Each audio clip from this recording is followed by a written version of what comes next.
오늘 준비해올 첫 번째 체크사항은 트럼프 1기 때와 비교한 내용입니다. 자, 첫 번째 화면을 먼저 보시죠. 트럼프 1기 때, 그러니까 2018년입니다. 2019년으로 이제 되면 2019년 이제 그 당시에 한참 이제 관세 협상이 벌어지고 그때도 역시 중국과 90일 협상을 거쳐서 90일 관세 유예를 하는 조치가 있었는데 그때 이후에 어떤 업종들이 뉴욕 시장에서 올랐나 그거를 보여주는 표인데요. 보시죠.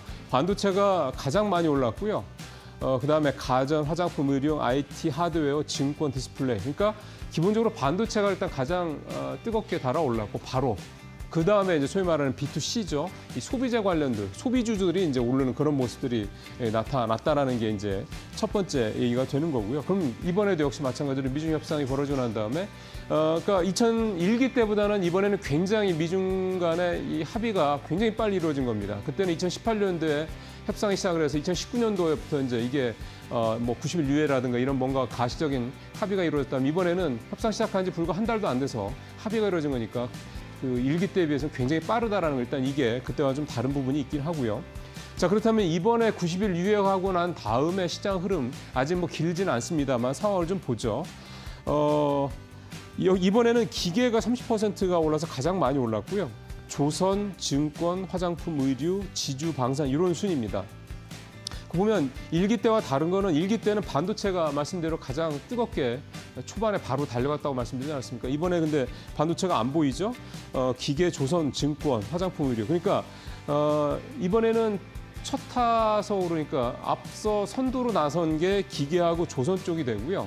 그다음에 이제 나머지 뭐 화장품이나 의류, 그다음에 증권 이쪽은 이제 그 다음입니다. 우리는 확실히 조선이나 방산 같은 이런 쪽이 1기 때에 비해서 이번에는 확실히 좀 주도주다 보니까 이게 좀 이번에 여전히 강한 모습으로 나타났다 이렇게 좀 볼 수가 있겠고 반도체는 이제 뒤에 좀 이제 나와야 될 텐데 아직 이제 반도체는 사실은 이번 주부터 이제 본격적으로 좀 주가가 움직이고 있다 이렇게 좀 봐야 되는 거니까 이 90일 유예 이후에 좀 초반 상황만 놓고 보면 1기 때와는 조금 시차가 있긴 한데 그래도 지금 반도체가 좀 움직이려고 하는 모습을 엊그제부터 좀 보이고 있으니까 이제 반도체가 다시 달려갈지 여부.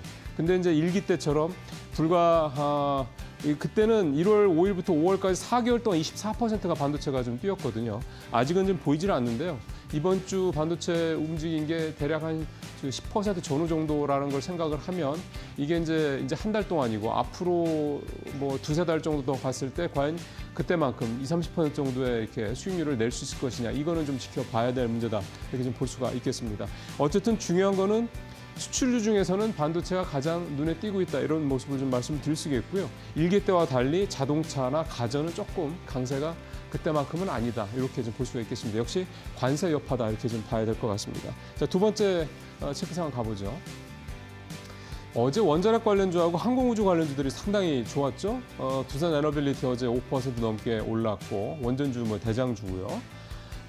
그다음에 항공우주 관련주에서 한국항공우주가 3%, i3 시스템 이제 방산 쪽에 이제 그 부품 업체죠. 여기가 지금 제일 많이 8%. 이노스페이스 같은 이런 캔코아 에어로스페이스나 이노스페이스 같은 우주 항공주들이 좀 더 올랐고 하나 에어로스페이스도 어제 2% 가까이 올랐고 이렇습니다. 어제 이렇게 국내에서 우주 또 방산 또 원전주들이 급등했던 이유는 사우디와의 이 합의 소식이 좀 큰 영향을 미쳤죠. 전략적 경제 파트너십을 미국과 사우디가 했고 협정에 대한 수혜 기대감으로 이제 원전, 뭐 에너지, 뭐 방산, 우주항공 6,900억 달러.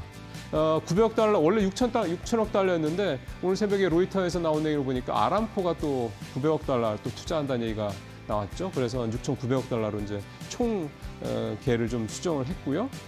자, 이게 이제 어제 우리 시장에서 이렇게 강했던 거는 미국과 사우디가 이렇게 하고 있는데 이런 여러 가지 내용들을 하고 있는데 여기에 이제 우리가 이를테면 편승을 할 수 있는 여지가 꽤 많다라는 겁니다. 원전은 사실은 이 설계야 뭐 웨스팅하우스랑 있긴 합니다만은 사실은 원전 짓고 그다음에 기자재 집어넣고 나중에 관리하고 이거는 사실 대부분 다 우리나라 기업들이 공급망을 갖고 있거든요. 그러니까 그런 부분들이 있을 거라는 거고 그다음에 방사는 사우디아라비아라든가 뭐 카타르라든가 이런 중동 국가들이 국내 이 뭐 천궁2라든가 또는 뭐 현대로템의 K2 전차라든가 K9 자주포 같은 거 이미 많이 샀죠. 앞으로도 살 가능성이 높고요. 그러니까 그런 어떤 방산 쪽에 우리가 들어갈 여지가 있다. 무슨 얘기냐면 사우디가 미국이랑 협정을 했어도 결국 이쪽에 투자를 한다는 얘기는 모든 뭐 이를테면 100이면 100을 다 미국 회사들 것만 한다는 얘기는 아니고요. 할 수도 없죠.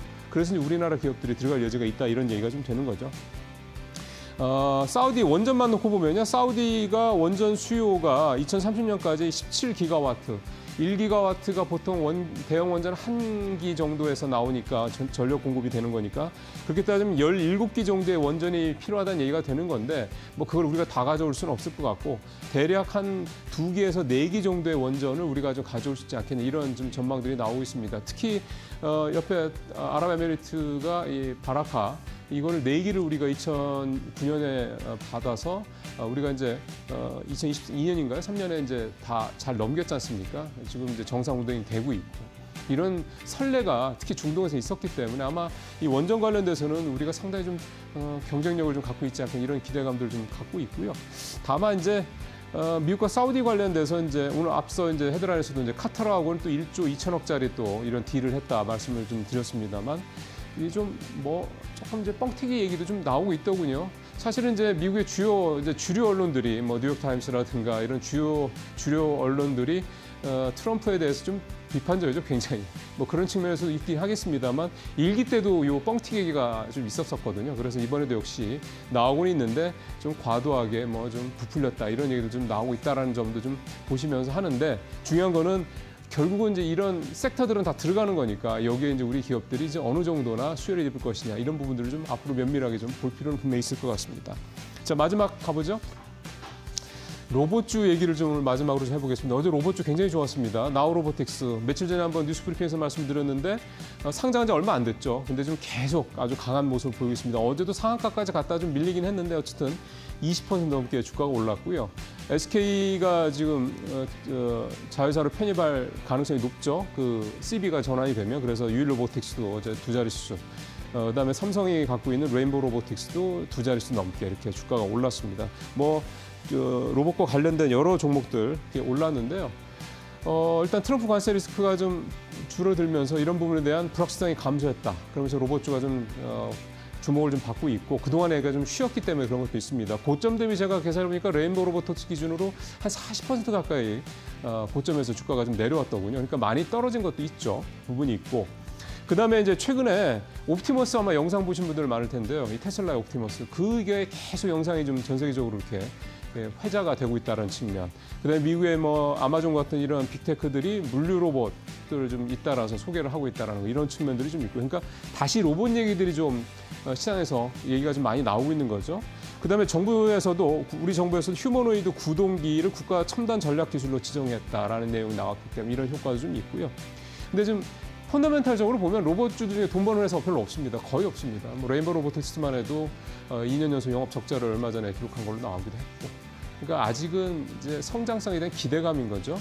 근데 이런 상황에서도 이제 이 회사들이 얼마나 구체적인 거를 갖고 있느냐. 그러니까 미국이랑 우리가 눈높이는 우리는 막 미국이라든가 중국에 있는 그런 뭐 춤추고 하는 이런 로봇 수준으로 휴머노이드 수준으로 가 있는데 실제로 우리나라 기업들이 그 정도 지금 기술력을 갖고 있는 회사는 없지 않습니까? 그러니까 갈 길이 좀 멀긴 한데 실제로 그럼 우리가 이 로봇 산업이 성장하는 과정에서 우리 로봇 회사들이 어떤 정도를 취할 수 있을 것이냐 이런 부분들을 잘 따져보는 게 결국 옥석 가리기의 시작점이 아닐까 생각이 듭니다. 모닝체크 마치겠습니다.